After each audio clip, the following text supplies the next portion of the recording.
In today's video, I review another very simpleton ex-vegan. Roll the titles. For the record, I'm done trying to make y'all comfortable. For the record, you ain't trying to grow, then it's done for you. Hey everyone, welcome back to the channel. As always, just a quick reminder that I'm now offering the SIBO organic acid stool tests and consult via my website. So if you have any health or digestive problems, then consider taking these tests, as they will provide a lot of very detailed information upon which you can start making informed decisions and then start getting your health back on track.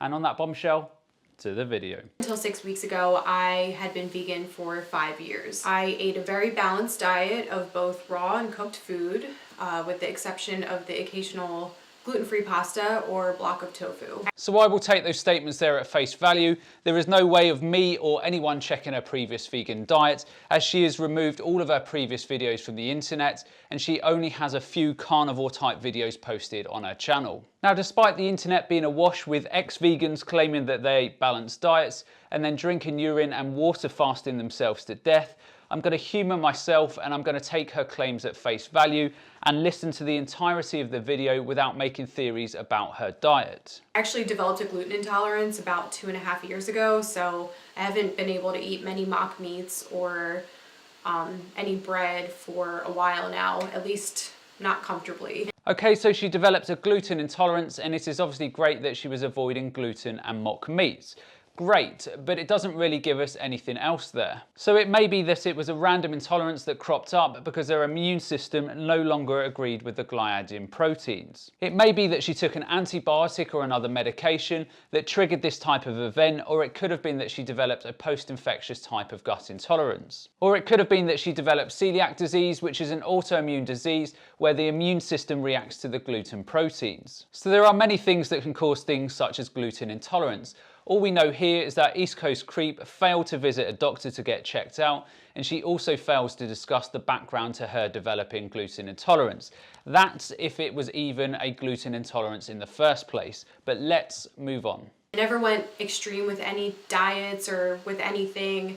I logged my food almost daily just to make sure I was getting all of my nutrients. It was very important to me to eat nutritionally complete, and I always talked about this on my channel because I am a firm believer in the gut-brain connection, and I always knew there was a big correlation between how we feel when we eat certain foods, and if we're missing certain nutrients, the effect of that on the human body and stuff like that. Again, I will take what she is saying at face value, that she was a model vegan dieter. All I will say is that what you eat and what you digest and absorb are two separate things when you have gut issues. And I will deep dive into East Coast Creep's gut issues when she starts spouting absolute nonsense and drivel in a short while. So I supplemented, I exercised, I ate over 2,300 calories a day, even though I'm only 5'2", just to make sure that I was getting enough of everything. It's like she is reading a CV or resume. I was the perfect student with perfect grades. Anyway, a normal healthy female who is 5'2" will weigh between 104 and 131 pounds. So let's just say that she was somewhere in the middle, say 118 pounds. That would mean her daily caloric needs would be around 2,277 calories. So that is another tick for her if we are taking what she says at face value. So she is not significantly over or under eating. So great. Like I said, eating right was very important to me because I ultimately knew that was what was going to keep my mind and my body healthy in the long run. If it wasn't for other YouTubers sharing their experiences, I wouldn't have figured out what was going wrong in my life. Other YouTubers, maybe she's getting advice and inspiration from Shawn Baker with those oh so healthy blood test results of his. Or maybe she is referring to Vegetable Police, who has done just about every diet apart from the bogey diet, although give him time.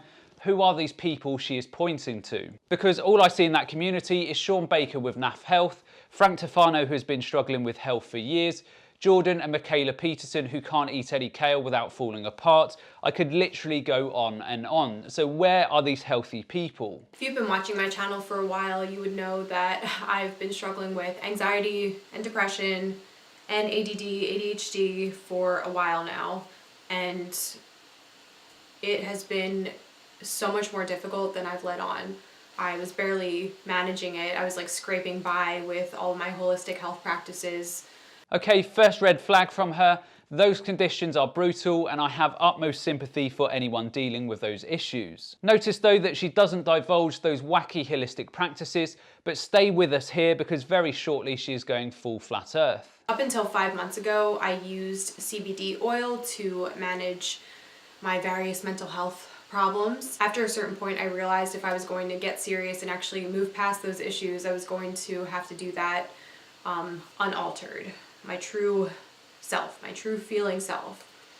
So I made the decision to get sober, and I decided to cut CBD out of my daily regimen. There is growing evidence that some people will benefit from CBD when dealing with mental health issues such as anxiety. So if she has tried other things and they have not worked, then it's great that she was being proactive with her condition. But this is where things start to go south. Apparently CBD oil was doing a couple things for me that I was completely unaware of. Not only was it, suppressing a lot of the symptoms of my mental health issues, but it was also suppressing inflammation that I was experiencing in my body and my digestive system. Inflammation in the gut and body. I wonder what tests she has showing this. I guess none, because she never actually did any. About 3 months after I quit the oil, right around the time when all of the cannabinoids would have exited my system, I had the most severe and intense IBS attack ever. Like, I didn't know people had pain like this. I collapsed to the floor and I was in bed for 4 days. I couldn't move. So you have the most horrific pain ever, and instead of getting checked out by a medical professional, she sits in bed for 4 days. I think you can see where this is heading. My digestion had always been really bad eating vegan, but I think I was at least managing those things this entire time because I had been smoking cannabis or taking hemp the whole time I was plant-based. And the hits just keep on rolling. Digestive issues the whole time that she was on a vegan diet, and instead of getting checked out for small intestinal bacterial overgrowth or numerous other conditions that will cause IBS type symptoms, she smokes weed and forgets about it. Absolute genius. So IBS is an umbrella term for lots of different areas that can cause digestive issues. So dietary issues, food intolerances, gut infections, stress, and even genetic issues. And many of these can be very well managed or even resolved. But oh no, that wasn't for this ethical vegan. She wanted something a little different, that magical cure. So I think those things were keeping my inflammation down enough where I didn't experience any pain like that. So another stupid statement there. So if you are having a gas and bloating attack, then it's because you've put something into the gut that is being excessively fermented, which is causing lots of gas to be released, which is causing the pain and IBS attack. Inflammation will be a net negative effect of this, but inflammation does not drive IBS. IBD, yes, absolutely, but not IBS. On the day of the attack, I had very typical meals, but by 4 p.m. that day, I was literally like collapsing on the floor. I had to like crawl from room to room. I couldn't get up. There was one point where I had to pee and I had to crawl to the bathroom, and then it took me over a half hour to like squeeze pee out. It was insane. And again, most sensible people in the world would go and get checked out. For all she knew, it could have been something very serious.